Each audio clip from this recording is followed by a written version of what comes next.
Hello guys, welcome back to Audible Odyssey. So let's step into a world of immersive storytelling where gripping tales of mystery, horror and adventure come to life. Each narration is crafted to pull you into the heart of the story, creating an unforgettable audio experience. From spine-tingling horrors to timeless classics, Audible Odyssey Adventures is your gateway to thrilling journeys beyond imagination. Subscribe now, and let the stories take you to places you've never dreamed of. Audible Odyssey presents Music, The Haunted House by Charles Dickens. Music, Chapter 1. The Mortals in the House. Music. Under none of the accredited ghostly circumstances and environed by none of the conventional ghostly surroundings did I first make acquaintance with the house which is the subject of this Christmas piece. I saw it in the daylight with the sun upon it. There was no wind, no rain, no lightning, no thunder, and no awful or unwanted circumstance of any kind to heighten its effect more than that I had come to it direct from a railway station. It was not more than a mile distant from the railway station, and as I stood outside the house looking back upon the way I had come, I could see the goods train running smoothly along the embankment in the valley. I will not say that everything was utterly commonplace, because I doubt if anything can be that except to utterly commonplace people, and there my vanity steps in, but I will take it on myself to say that anybody might see the house as I saw it any fine autumn morning. The manner of my lighting on it was this. I was traveling towards London out of the north, intending to stop by the way to look at the house. My health required temporary residence in the country, and a friend of mine who knew that and who had happened to drive past the house had written to me to suggest it as a likely place. I had got into the train at midnight and had fallen asleep and had woke up. Bennett sat looking out of window at the brilliant northern lights in the sky, and had fallen asleep again and had woke up again to find the night gone, with the usual discontented conviction on me that I hadn't been to sleep at all, upon which question, in the first imbecility of that condition, I'm ashamed to believe that I would have wagered by battle with the man who sat opposite me. That opposite man had, through the night, as that opposite man always has, several legs too many and all of them too long. In addition to this unreasonable conduct, which was only to be expected of him, he had had a pencil and a pocketbook and had been perpetually listening and taking notes. It had appeared to me that these aggravating notes related to the jolts and bumps of the carriage, and I should have resigned myself to his taking them under a general supposition that he was in the civil engineering way of life if he had not sat staring straight over my head whenever he listened. He was a goggle-eyed gentleman of a perplexed aspect, and his demeanor became unbearable.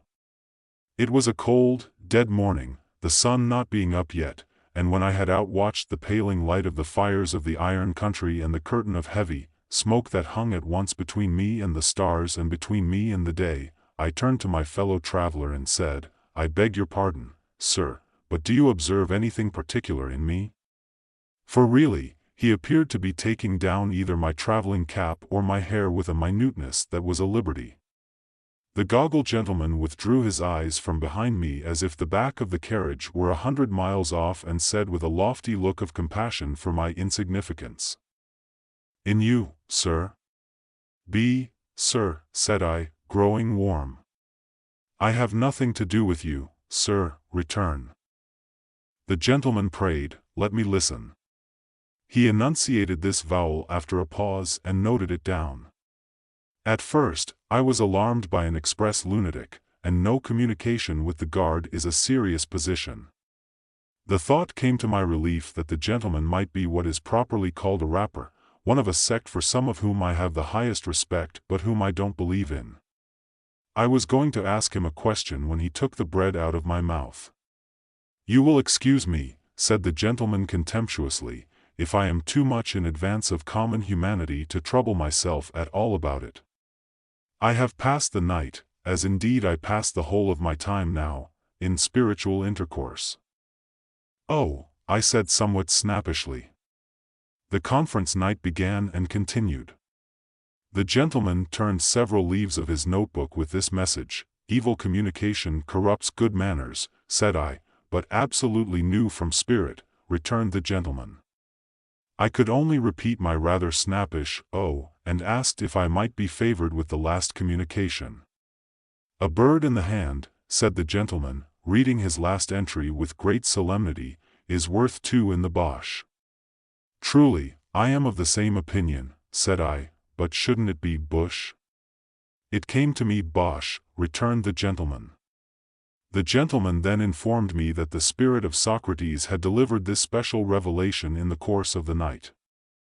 "My friend, I hope you are doing well. There are 2 on this railway. How do you do? There are 17,479 spirits here, but you cannot see them. Pythagoras is there. He is not at liberty to mention it, but I hope you like traveling. Galileo likewise dropped in with this scientific intelligence. I am glad to see you, amigo.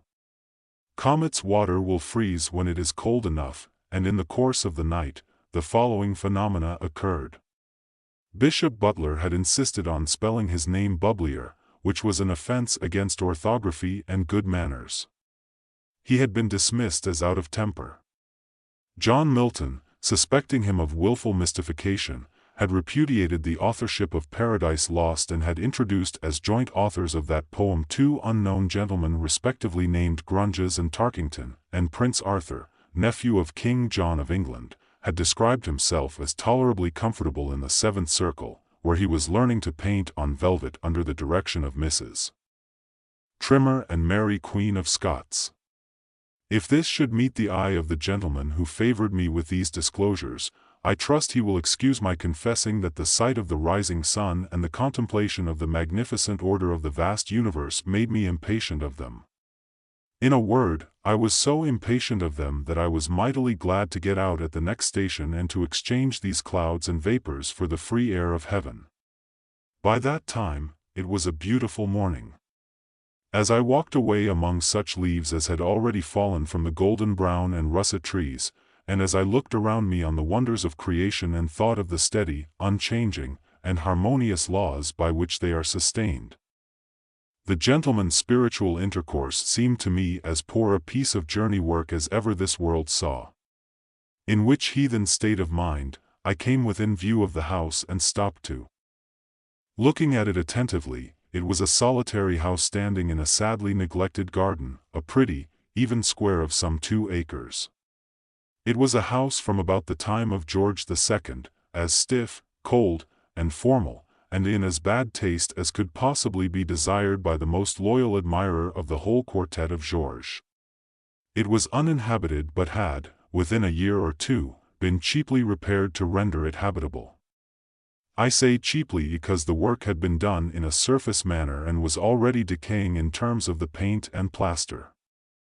Although the colors were fresh, a lopsided board drooped over the garden wall, announcing that it was to let on very reasonable terms, well furnished.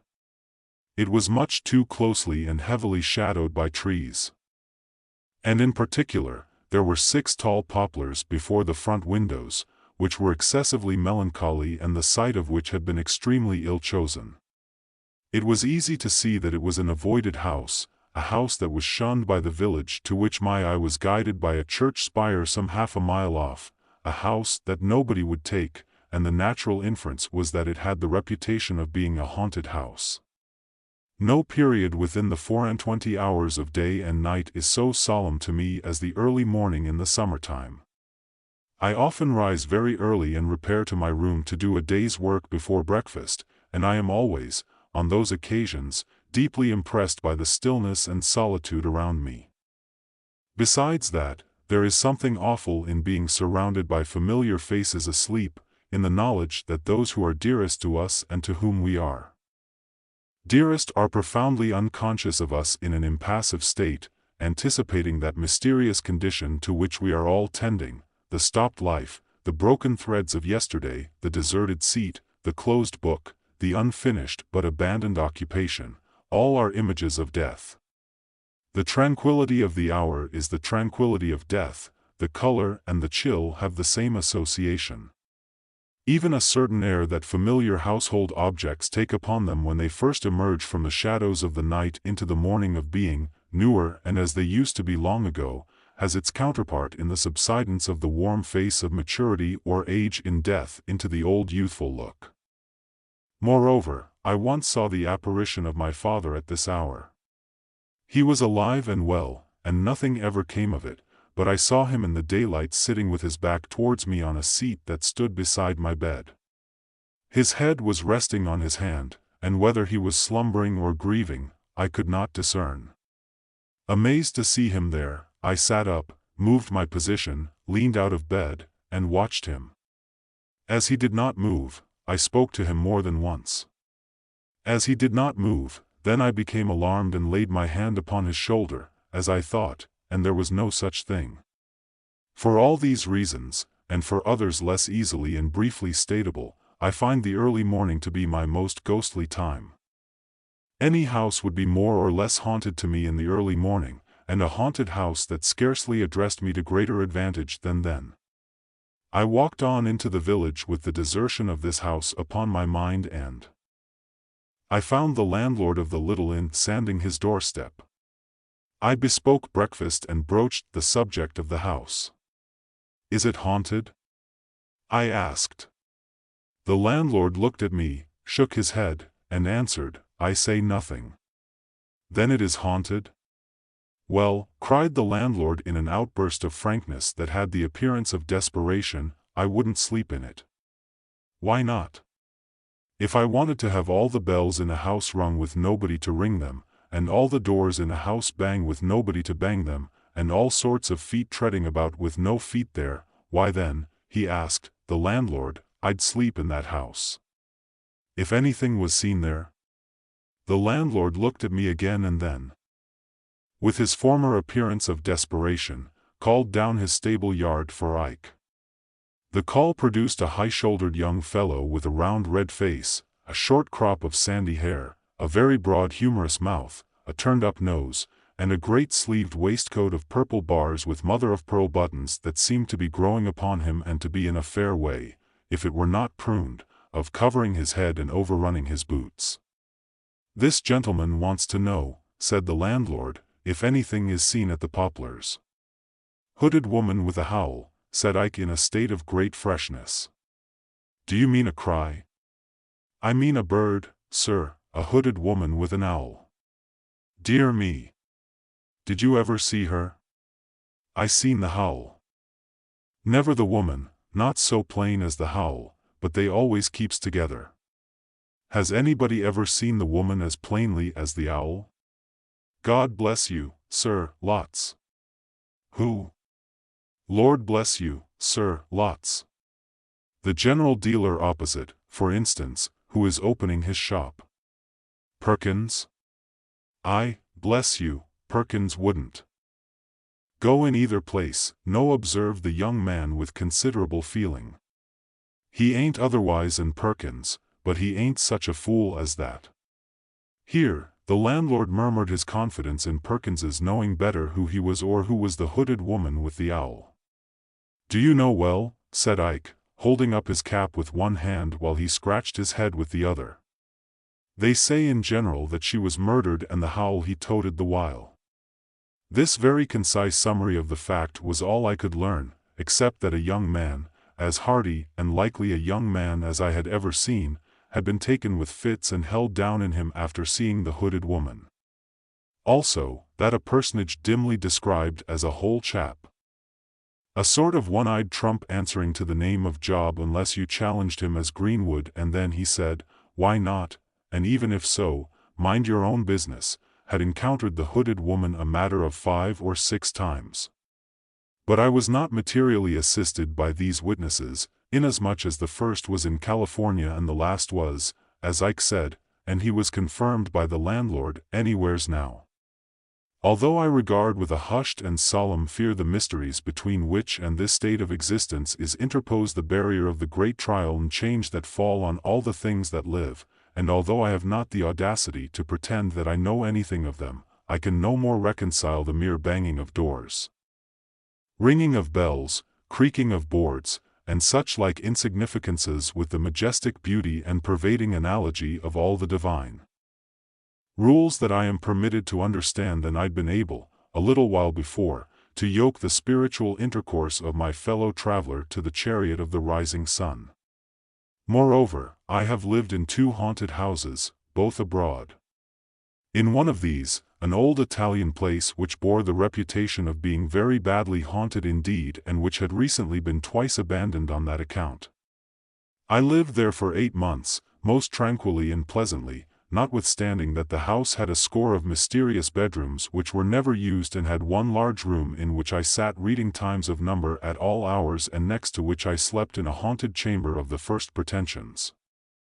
I gently hinted these considerations to the landlord, and as to this particular house having a bad name, I reasoned with him, why, how many things had bad names undeservedly, and how easy it was to give bad names.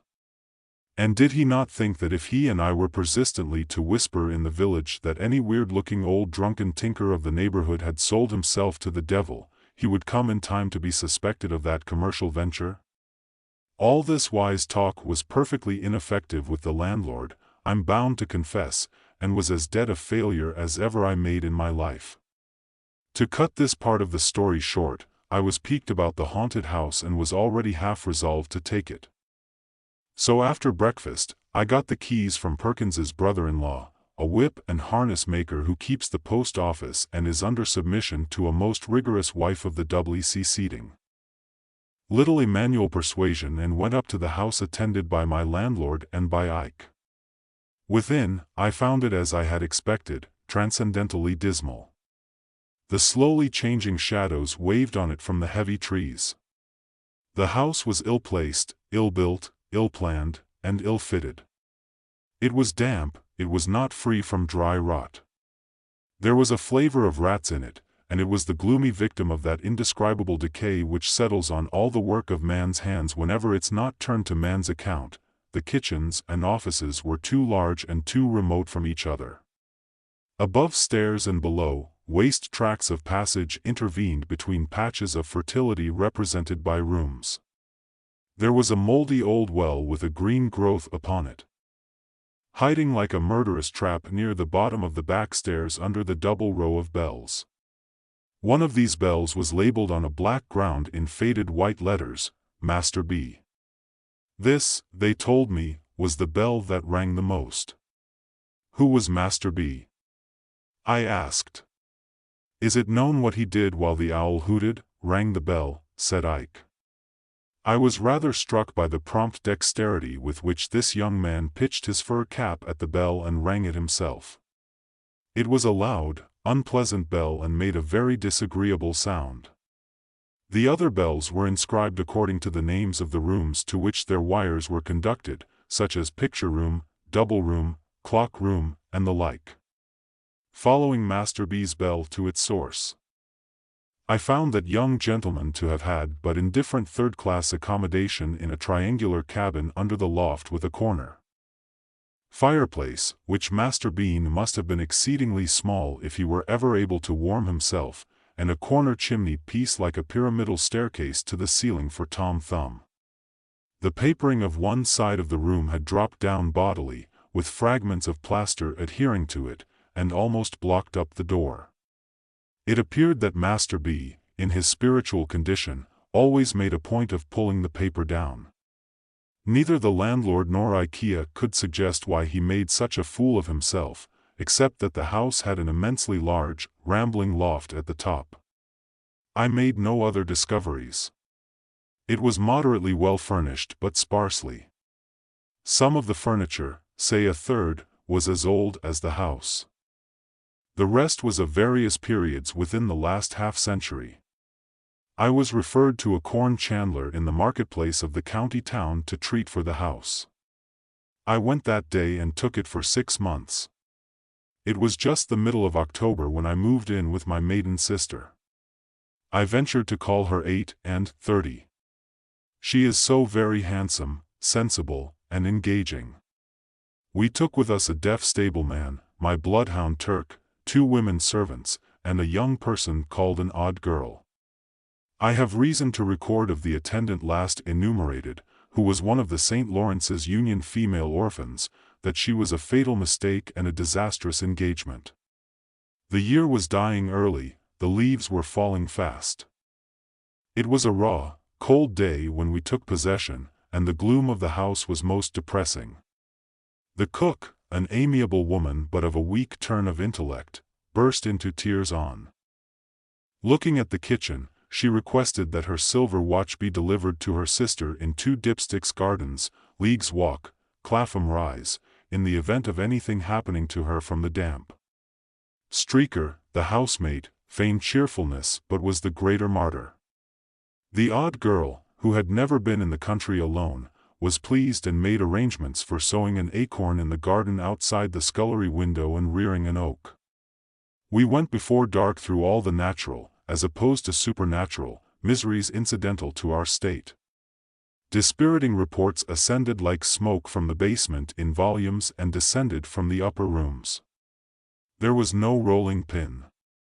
There was no salamander. Which failed to surprise me, for I don't know what it is. There was nothing in the house. What there was broken. The last people must have lived like pigs. What could the meaning of the landlord be? Through these distresses, the odd girl was cheerful and exemplary, but within 4 hours after dark, we had gotten into a supernatural groove, and the odd girl had seen eyes and was in hysterics. My sister and I had agreed to keep the haunting strictly to ourselves, and my impression was, and still is, that I had not left Key when he helped unload the cart alone with the women or any one of them for 1 minute. Nevertheless, as I say, the odd girl had seen eyes. No other explanation could ever be drawn from her before 9.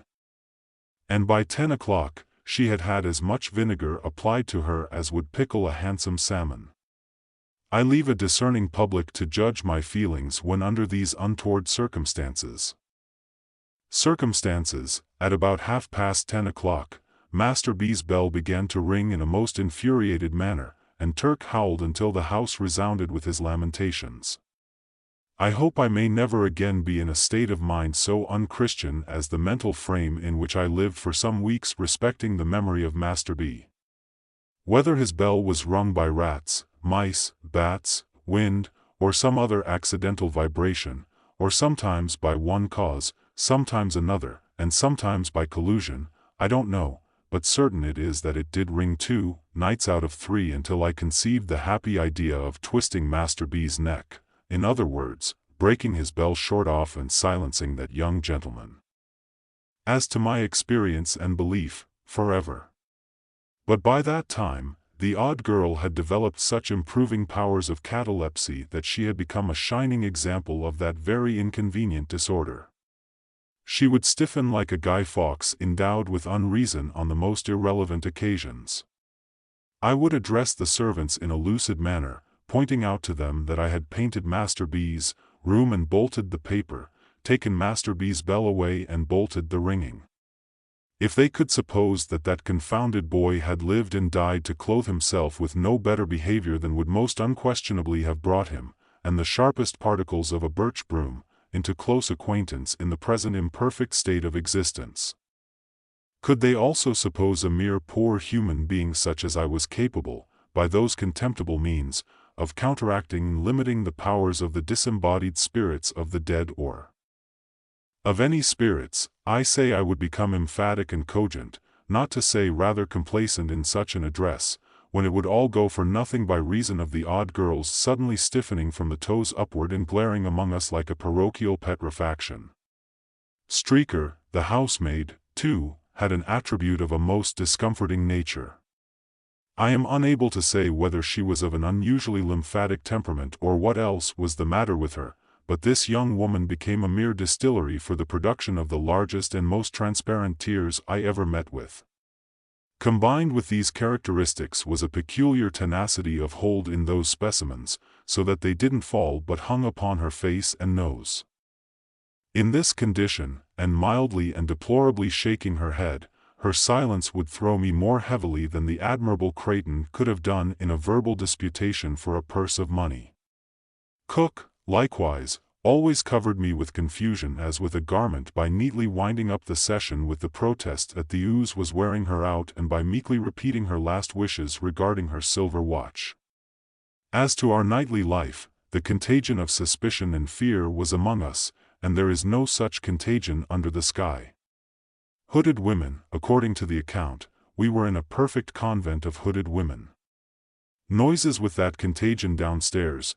I myself have sat in the dismal parlor listening until I have heard so many and such strange noises that they would have chilled my blood if I had not warmed it by dashing out to make discoveries. Try this in bed in the dead of the night. Try this at your own comfortable fireside. In the life of the night, you can fill any house with noises if you will, until you have a noise for every nerve in your nervous system. I repeat, the contagion of suspicion and fear was among us, and there is no such contagion under the sky. The women, their noses in a chronic state of excoriation from smelling salts, were always primed and loaded for a swoon and ready to go off with hair triggers. The two elders detached the odd girl on all expeditions that were considered doubly hazardous, and she always established the reputation of such adventures by coming back catalytic. If Cook or Streaker went overhead after dark, we knew we would immediately hear a bump on the ceiling.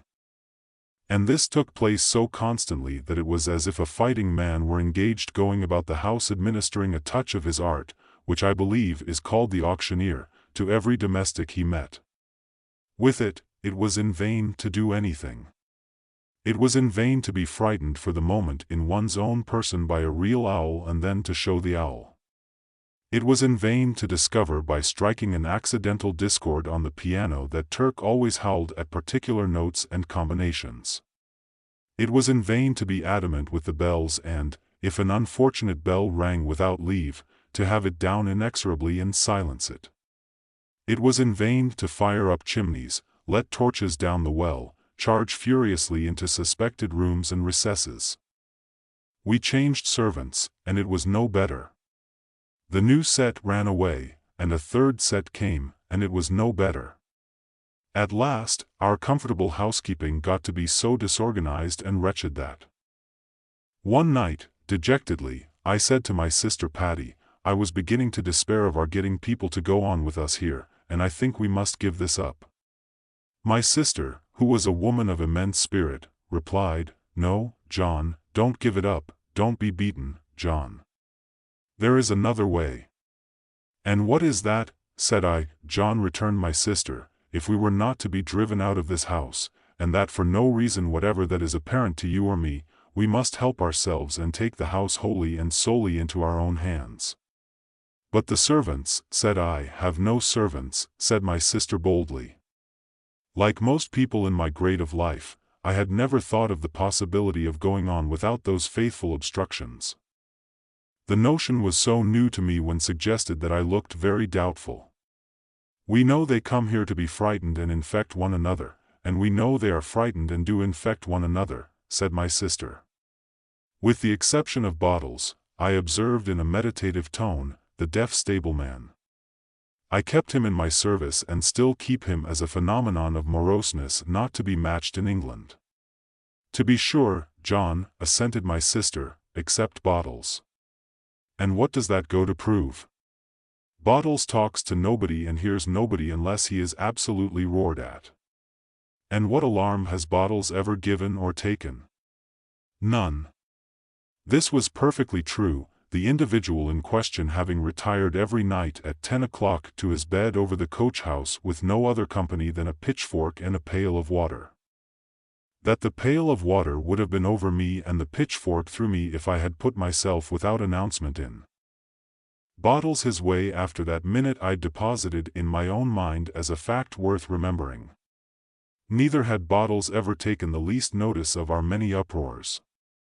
An imperturbable and speechless man had sat at his supper with Streaker present in a swoon and the odd girl Marble, and had only put another potato in his cheek or profited by the general misery to help himself to beefsteak pie. And so, continued my sister, I exempt Bottles. Considering, John, that the house is too large and perhaps too lonely to be kept well in hand by Bottles, you, and me, I propose that we cast about among our friends for a certain selected number of the most reliable and willing former society here for 3 months. Wait upon ourselves and one another, live cheerfully and socially, and see what happens. I was so charmed with my sister that I embraced her on the spot and went into her plan with the greatest ardor. We were then in the 3rd week of November, but we took our measures so vigorously and were so well seconded by the friends in whom we confided that there were still a week of the month unexpired when our party all came down together merrily and mustered in the haunted house. I will mention in this place 2 small changes that I made while my sister and I were yet alone. It occurring to me as not improbable that Turk howled in the house at night partly because he wanted to get out of it. I stationed him in his kennel outside but unchained, and I seriously warned the village that any man who came in his way must not expect to leave him without a rip in his own throat. I then casually asked if he were a judge of a gun on his saying, "Yes, sir, I know it's a good gun." When I saw her, I begged him, stepping up to the house and looking at me. "She's a true one," said Ike, after inspecting a double-barreled rifle that I bought in New York a few years ago. "No mistake about her, sir," Ike said. "I don't mention it. I have seen something in this house." "No, sir," he whispered greedily, opening his eyes. "Hooded lady, sir, don't be frightened," he said. "It was a figure rather like you, Lord sir," Ike said. I shook hands with him warmly. I may say affectionately, if there is any truth in these ghost stories, the greatest service I can do you is to fire at that figure, and I promise you, my heaven and earth, I will do it with this gun. If I saw it again, the young man thanked me and took his leave with some little precipitation after declining a glass of liquor. I imparted my secret to him because I had never quite forgotten his throwing his cap at the bell, because I had on another occasion noticed something very like a fur cap lying not far from the bell one night when it had burst out ringing, and because I had remarked that we were at our ghostliest whenever he came up in the evening to comfort the servants. Let me do Ike no injustice. He was afraid of the house and believed in it being haunted, and yet he would play false on the haunting side so surely as he got an opportunity. The odd girl's case was exactly similar. She went about the house in a state of real terror and yet lied monstrously and willfully, invented many of the alarms she spread, and made many of the sounds we heard. I had had my eye on the 2, and I know it is not necessary for me here to account for this preposterous state of mind. I content myself with the remark that it is familiarly known to every intelligent man who has had fair medical, legal, or other watchful experience, that it is as well established and as common a state of mind as any with which observers are acquainted, and that it is one of the first elements, above all others, rationally to be suspected in and strictly looked for and separated from any question of this kind. To return to our party, the first thing we did when we were all assembled was to draw lots for bedrooms. That done, and every bedroom, and indeed the whole house, having been minutely examined by the whole body, we allotted the various household duties as if we had been on a gypsy party, or a yachting party, or a hunting party, or were shipwrecked. I then recounted the floating rumors concerning the hooded lady, the owl, and Master B, with others still more filmy, which had floated about during our occupation relative to some ridiculous old ghost of the female gender who went up and down carrying the ghost of a round table, and to an impalpable jackass whom nobody was ever able to catch. Some of these ideas, I really believe, to one another and would strictly follow the truth. The understanding was established that anyone who heard unusual noises in the night and who wished to trace them should knock at my door. Lastly, that on the 12th night, the last night of Holy Christmas, all our individual experiences since the then present hour of our coming together in the haunted house should be brought to light for the good of all, and that we would hold our peace on the subject till then unless, on some remarkable provocation to break silence, we were in number and in character as follows. First, to get my sister and myself out of the way, there were we 2. In the drawing of lots, my sister drew her own room, and I drew Master B's. Next, there was our first cousin John Herschel, so called after the great astronomer than whom, I suppose, a better man at a telescope does not breathe. With him was his wife, a charming creature to whom he had been married in the previous spring. I thought it, under the circumstances, rather imprudent to bring her because there is no knowing what even a false alarm may do at such a time, but I suppose he knew his own business best, and I must say that if she had been my wife, I never could have left her endearing and bright face behind. They drew the clock room. Alfred Starling, an uncommonly agreeable young fellow of 28, for whom I have the greatest liking, was in the double room, mine usually, and designated by that name from having a dressing room within it with 2 large and cumbersome windows which no wedges I was ever able to make would keep from shaking in any weather. Wind or no wind, Alfred is a young fellow who pretends to be fast, another word for loose as I understand the term, but who is much too good and sensible for that nonsense, and who would have distinguished himself before now if his father had not unfortunately left him a small independence of £200 a year, on the strength of which his only occupation in life has been to spend 6. I am in hopes, however, that his banker may break or that he may enter into some speculation guaranteed to pay 20%, for I am convinced that if he could only be ruined, his fortune is made. Belinda Bates, bosom friend of my sister and a most intellectual, amiable, and delightful girl, got the picture room. She has a fine genius for poetry combined with real business earnestness and goes in, to use an expression of Alfred's, for woman's mission, woman's rights, woman's wrongs, and everything that is woman's with a capital W or is not and ought to be or is and ought not to be. Most praiseworthy, my dear, and heaven prosper you, I whispered to her on the first night of my taking leave of her at the picture-room door, but don't overdo it.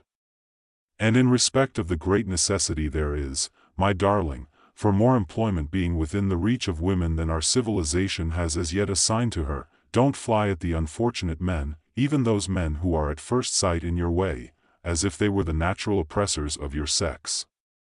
But trust me, Belinda, they do sometimes spend their wages among wives and daughters, sisters, mothers, aunts, and grandmothers, and the players are really not all Wolf and Red Riding Hood, but has other parts in it, but I digress. Belinda, as I have mentioned, occupied the picture room. We had about 3 other chambers, the corner room, the cupboard room, and the garden room where my old friend Jack Governor slung his hammock, as he called it, in the corner room. I've always regarded Jack as the finest-looking sailor that ever sailed. He is grey now but as handsome as he was a quarter of a century ago, nay, handsomer, a portly, cheery, well-built figure of a broad-shouldered man with a frank smile, a brilliant dark eye, and a rich dark eyebrow. I remember those with darker hair, and they look all the better for their silver setting. He has been wherever his Union namesake flies. Has Jack, and I have met old shipmates of his away in the Mediterranean and on the other side of the Atlantic who have beamed and brightened at the casual mention of his name and have cried, "You know Jack Governor?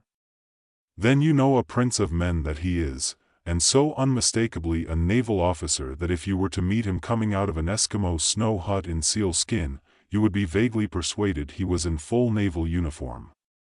Jack once had that bright clear eye of his on my sister, but it fell out that he married another lady and took her to South America where she died. This was a dozen years ago or more. He brought down with him to our haunted house a little cask of salt beef. For he is always convinced that all salt beef not of his own pickling is mere carrion, and invariably, when he goes to London, packs a piece in his portmanteau. He had also volunteered to bring with him one Nat Beaver, an old comrade of his. Captain of a merchantman, Mr. Beaver, with a thick-set wooden face and figure and apparently as hard as a block all over, proved to be an intelligent man with a world of watery experiences in him and great practical knowledge.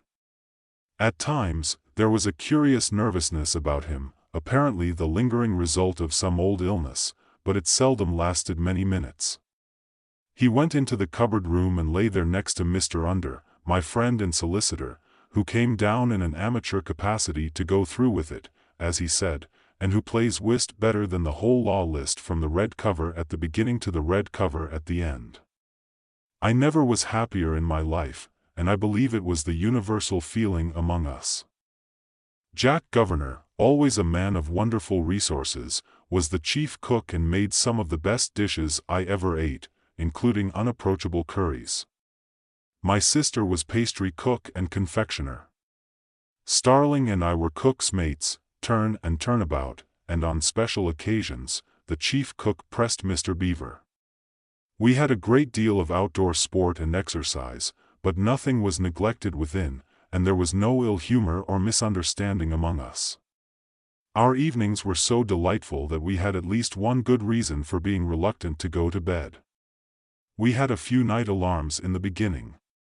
On the first night, I was knocked up by Jack with the most wonderful ship's lantern in his hand.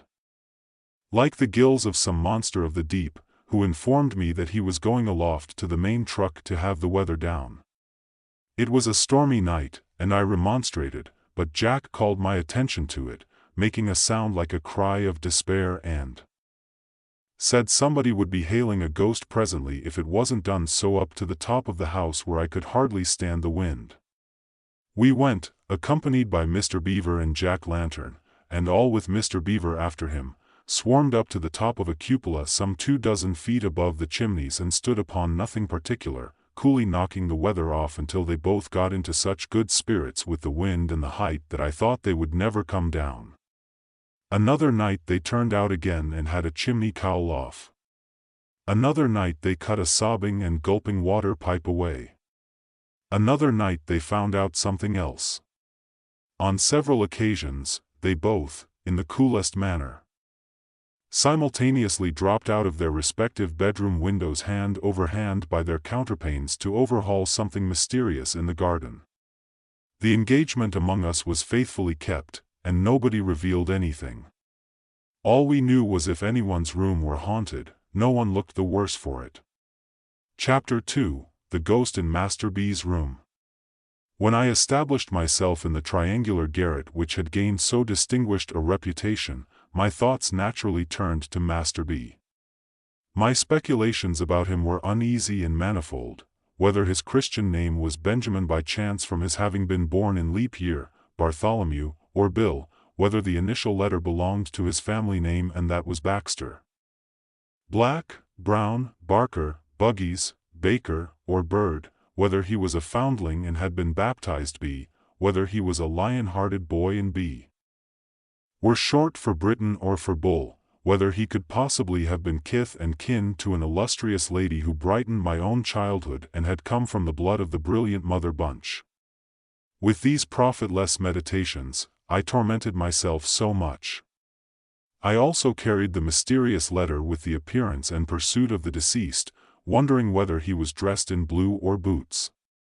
He couldn't have been bold, was a boy of brains who liked books, was good at bowling, had skill as a boxer, even in his buoyant boyhood bathed from a bathing machine at Bangor, Bangor, Bournemouth, Brighton, or Broadstairs like a bounding billiard ball. So from the first, I was haunted by the letter B. It was not long before I remarked that I never by any hazard had a dream of Master B or of anything belonging to him. But the instant I awoke from sleep, at whatever hour of the night, my thoughts took him up and roamed away, trying to attach his initial letter to something that would fit it and keep it quiet. For 6 nights, I'd been worried thus in Master B's room when I began to perceive that things were going wrong. The first appearance that presented itself was early in the morning, when it was but just daylight and no more. I was standing shaving at my glass when I suddenly discovered, to my consternation and amazement, that I was shaving not myself, I am 50, but a boy, apparently Master B. I trembled and looked over my shoulder, nothing there. I looked again in the glass and distinctly saw the features and expression of a boy who was shaving not to get rid of a beard but to get one. Extremely troubled in my mind, I took a few turns in the room and went back to the looking-glass, resolved to steady my hand and complete the operation in which I'd been disturbed, opening my eyes, which I had shut while recovering my firmness. I now saw in the glass, looking straight at me, the eyes of a young man of 4 or 25, terrified by this new ghost. I closed my eyes and made a strong effort to recover myself. Opening them again, I saw him shaving his cheek in the glass. My father, who has long been dead, and I even saw my grandfather too, whom I had never seen in my life. Although naturally much affected by these remarkable visitations, I was determined to keep my secret until the time agreed upon for the present general disclosure. Agitated by a multitude of curious thoughts, I retired to my room that night, prepared to encounter some new experience of a spectral character. Nor was my preparation needless, for waking from an uneasy sleep at exactly 2 o'clock in the morning, what were my feelings to find that I was sharing my bed with the skeleton of Master B. I sprang up, and the skeleton sprang up, also. I then heard a plaintive voice saying, "Where am I? What has become of me?" and, looking hard in that direction, perceived the ghost of Master B.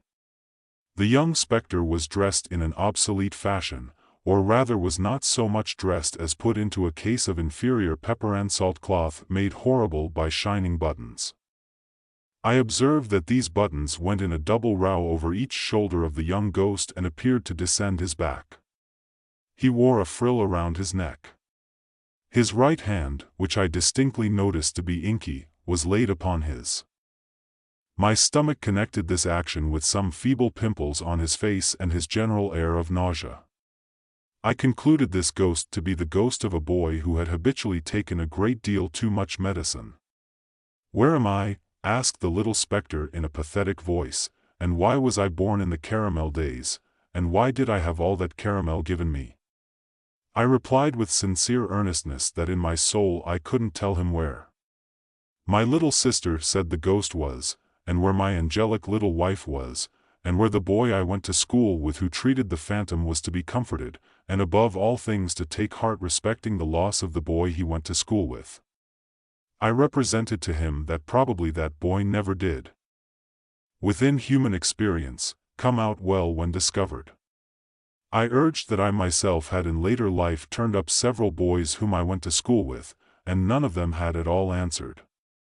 I expressed my humble belief that that boy never did answer. I represented that he was a mythic character, a delusion, and a snare. I recounted how the last time I found him at a dinner party behind a wall of white cravat, with an inconclusive opinion on every possible subject and a power of silent boredom absolutely titanic. I related how, on the strength of our having been together at old Dalliance's, he had asked himself to breakfast with me, a social offense of the largest magnitude, how, fanning my weak embers of belief in Dalliance's boys, I'd let him in, and how he had proved to be a fearful wanderer about the earth, pursuing the race of Adam with inexplicable notions concerning the currency, and with a proposition that the Bank of England should, on pain of being abolished instantly, strike off and circulate God knows how many thousands and millions of 10 and 6-penny notes. The ghost heard me in silence and with a fixed stare. Baba apostatized me when I had finished. "Barber," I repeated, "for I am not of that profession." "Condemned," said the ghost, "to shave a constant change of customers, now me, now a young man, now thyself as thou art now, thy father, now thy grandfather, condemned to lie down with a skeleton every night and to rise with it every morning." I shuddered on hearing this dismal announcement. Baba pursued me. I had felt, even before the words were uttered, that I was under a spell to pursue the phantom. I immediately did so and was in Master B's room no longer. Most people know what long and fatiguing night journeys had been forced upon the witches who used to confess, and who no doubt told the exact truth, particularly as they were always assisted with leading questions and the torture was always ready. A severity that, during my occupation of Master B's room, I was taken by the ghost that haunted it on expeditions fully as long and wild as any of those. Assuredly, I was presented to no shabby old man with a goat's horns and tail, something between Pan and an old clothes man, holding conventional receptions as stupid as those of real life and less decent. But I came upon other things which appeared to me to have more meaning. Confident that I speak the truth and shall be believed, I declare without hesitation that I followed the ghost in the first instance on a broomstick and afterwards, on a rocking horse, the very smell of the animal's paint, especially when I brought it out by making him warm. I am ready to swear I followed the ghost afterwards in a hackney coach, an institution with a peculiar smell of which the present generation is unacquainted, but to which I am again ready to swear as a combination of stable dog with the mange and very old bellows. In this, I appeal to previous generations to confirm or refute me. I pursued the phantom on a headless donkey, or at least upon a donkey who was so interested in the state of his stomach that his head was always down there investigating it. On ponies expressly born to kick up behind, on roundabouts and swings from fairs. In the first cab, another forgotten institution, where the fare regularly got into bed and was tucked up with the driver. Not to trouble you with a detailed account of all my travels in pursuit of the ghost of Master B, which were longer and more wonderful than those of Sinbad the Sailor, I will confine myself to one experience from which you may judge of many. I was marvelously changed. I was myself, yet not myself. I was conscious of something within me which has been the same all through my life and which I have always recognized under all its phases and varieties as never altering. And yet I was not the I who had gone to bed in Master B's room. I had the smoothest of faces and the shortest of legs. And I had taken another creature like myself, also with the smoothest of faces and the shortest of legs, behind a door and was confiding to him a proposition of the most astounding. This proposition was that we should have a seraglio. The other creature assented warmly. He had no notion of respectability, neither had I. It was the custom of the East. It was the way of the good Caliph Harun al-Rashid. Let me have the corrupted name again, for once it is so scented with sweet memories. The usage was highly laudable and most worthy of imitation. Oh yes, let us say the other creature, with a jump, had a seraglio. It was not because we entertained the faintest doubts of the meritorious character of the Oriental establishment. We proposed to import that we perceived it must be kept a secret from Miss Griffin. It was because we knew Miss Griffin to be bereft of human sympathies and incapable of appreciating the greatness of the great Harun mystery impenetrably shrouded by Miss Griffin. Then let us entrust it to Miss Bell. There were 10 people in Miss Griffin's establishment by Homestead Ponds, 8 ladies and 2 gentlemen. Miss Bell, whom I judged to have attained the ripe age of 8 or 9, took the lead in society. I opened the subject to her in the course of the day and proposed that she should become the favorite Miss Bell. After struggling with the diffidence so natural and charming in her adorable sex, she expressed herself as flattered by the idea but wished to know how it was proposed to provide for Miss Pepsin. Miss Bell, who was understood to have vowed towards that young lady a friendship halves and no secrets until death on the church service and lessons complete in 2 volumes with case and lock. Miss Bell said she could not, as the friend of Miss Pepsin, disguise from herself or me that Pepsin was not one of the common now, Miss Pippin having curly hair and blue eyes, which was my idea of anything mortal and feminine that was called fair. I promptly replied that I regarded Miss Pippin in the light of a fair, said Cassia, and what Miss Blue pensively asked. I replied that she must be unveiled by a merchant, brought to me veiled, and purchased as a slave. The other creature had already fallen into the second male place in the state and was set apart for Grand Vizier. He afterwards resisted this disposal of events but had his hair pulled until he yielded. Shall I not be jealous? Miss Blue inquired, casting down her eyes bashfully. No, I replied, you will always be the favorite sultana. The first place in my heart and on my throne will always be yours. Miss Blue, upon that assurance, consented to propound the idea to her 7 beautiful companions. It occurred to me in the course of the same day that we knew we could trust a grinning and good-natured soul called Tabby, who was the serving drudge of the house and had no more figure than one of the beds. I slipped into Miss Bell's hand after supper a little note to that effect, pointing Tabby out for measure. The celebrated chief of the harem, there were difficulties in the formation of the desired institution as there are in all combinations. The other creature showed himself of a low character, and when defeated in aspiring to the throne, pretended to have conscientious scruples about prostrating himself before the caliph, wouldn't call him commander of the faithful, and spoke of him slightly and inconsistently as a mere chap, said he. The other creature wouldn't play and was otherwise coarse and offensive. The meanness of disposition was, however, put down by the general indignation of the united seraglio, and I became blessed by the smiles of 8 of the fairest of the daughters of men. The smiles could only be bestowed when Miss Griffin was looking another way, and only then in a very wary manner, for there was a legend among the followers of the prophet that she saw a little round ornament in the middle of the pattern on the back of her shawl. But every day after dinner for an hour, we were all together, and then the favorite and the rest of the royal harem competed to see who should most beguile the leisure of the serene harpoon. Reposing from the cares of state, which were generally, as in most affairs of state, of an arithmetical character, the commander of the faithful being a fearful boggle at a sum.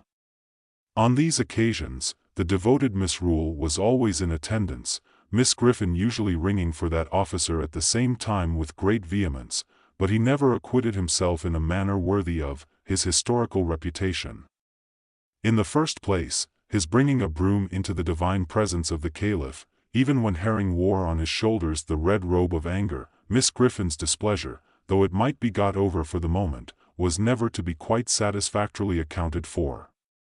In the second place, his breaking out into grinning exclamations of "Look, you pretties," was neither fitting nor respectful. In the third place, when specially instructed to say "similar," he always said "Alleluia." This officer, unlike his class, was too good-humored altogether. He kept his mouth open far too wide, expressed approbation to an incongruous extent, and even once, it was on the occasion of the purchase of the fair Circadian for 500,000 purses of gold, and cheap too, embraced the slave, the favorite, and the caliph all around. Parenthetically, let me say, God bless measure, and may there have been sons and daughters on that tender bosom, softening many a hard day since. Miss Griffin was a model of propriety, and I am at a loss to imagine what the feelings of the virtuous woman would have been if she had known, as she paraded us down the homestead road 2 by 2, that she was walking with a stately step at the head of polygamy and Mohammedanism.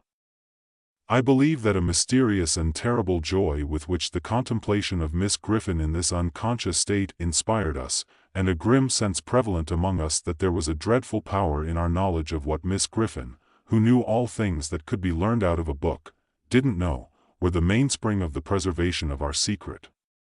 It was wonderfully kept, but was once upon the verge of self-betrayal. The danger and escape occurred upon a Sunday. We were all 10, ranged in a conspicuous part of the gallery at church with Miss Griffin at our head, as we were every Sunday, advertising the establishment in a non-secular sort of way, when the description of Solomon in his domestic glory happened to be read. The moment that monarch was thus referred to, conscience whispered to me, "Thou too, harpoon." The officiating minister had a cast in his eye, and it assisted conscience by giving him the appearance of reading personally at me. A crimson blush attended by a fearful perspiration suffused my features. The Grand Vizier became more dead than alive, and the whole seraglio reddened as if the sunset of Baghdad looked directly upon their lovely faces. At this portentous time, the awful Griffin rose and balefully surveyed the children of Islam. My own impression was that church and state had entered into a conspiracy with Miss Griffin to expose us, and that we should all be put into white sheets and exhibited in the center aisle. But so westerly, if I may be allowed the expression as opposed to Eastern associations, was Miss Griffin's sense of rectitude that she merely suspected apples. And we were saved. I have called the seraglio united upon the question solely whether the commander of the faithful justly exercised a right of kissing in that sanctuary of the palace where its peerless inmates divided. Zebra asserted a counter-right in the favorite to scratch, and the fair Circassian put her face for refuge into a green baize bag originally designed for books. On the other hand, a young antelope of transcendent beauty from the fruitful plains of Camden Town, whence she had been brought by traders in the half-yearly caravan that crossed the intermediate desert after the holidays, held more liberal opinions but stipulated for limiting the benefit of them to that dog and son of a dog. The Grand Vizier, who had no rights and was not in question. At length, the difficulty was compromised by the installation of a very youthful slave as deputy. She raised upon a stool. Officially received upon her cheeks the salutes intended by the gracious harpoon for other sultanas and was privately rewarded from the coffers of the ladies of the, and now it was at the full height of enjoyment of my bliss that I became heavily troubled. I began to think of my mother and what she would say to me taking home in midsummer 8 of the most beautiful daughters of men, but all I thought of the number of beds we made up at our house because of my father's income and of the baker, and my despondency redoubled. The seraglio and malicious vizier, divining the cause of their lord's unhappiness, did their utmost to augment it. They professed unbounded fidelity and declared that they would live and die with him.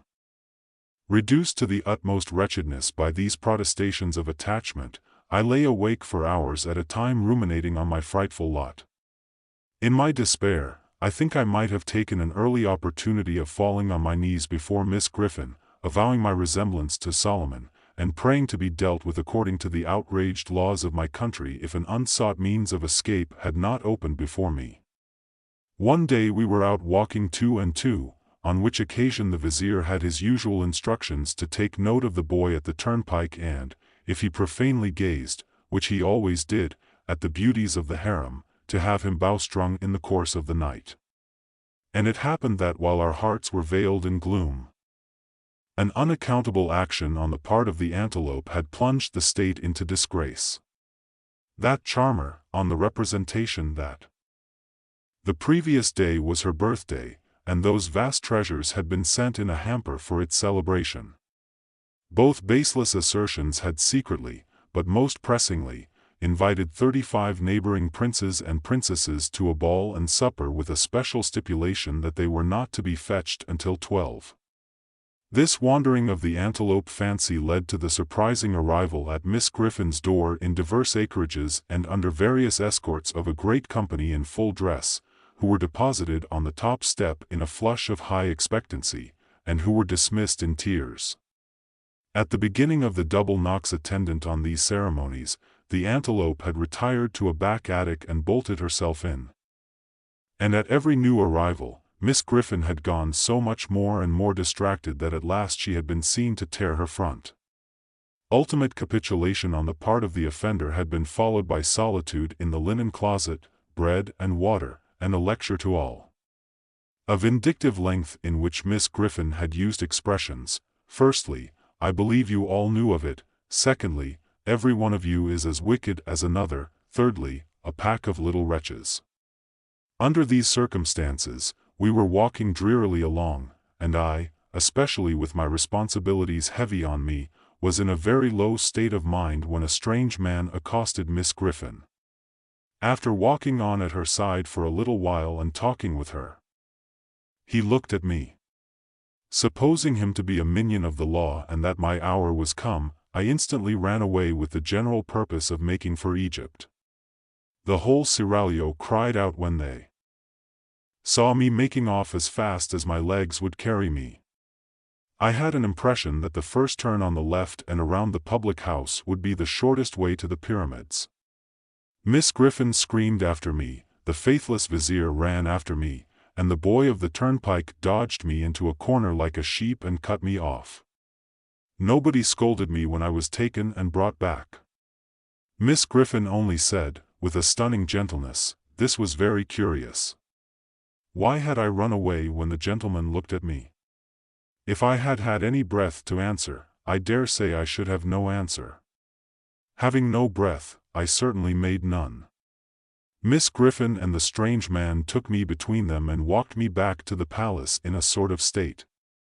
But not at all as I couldn't help feeling astonishment in culprit state. When we got there, we went into a room by ourselves, and Miss Griffin called in to her assistance Missouri, chief of the guards of the harem. Missouri, on being whispered to, began to shed tears.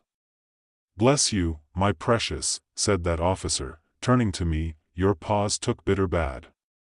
I asked with a fluttered heart, is he very ill?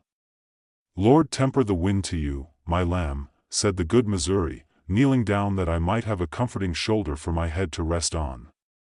Your pa's dead. Harpoon all rushed took to flight to the words, the seraglio vanished.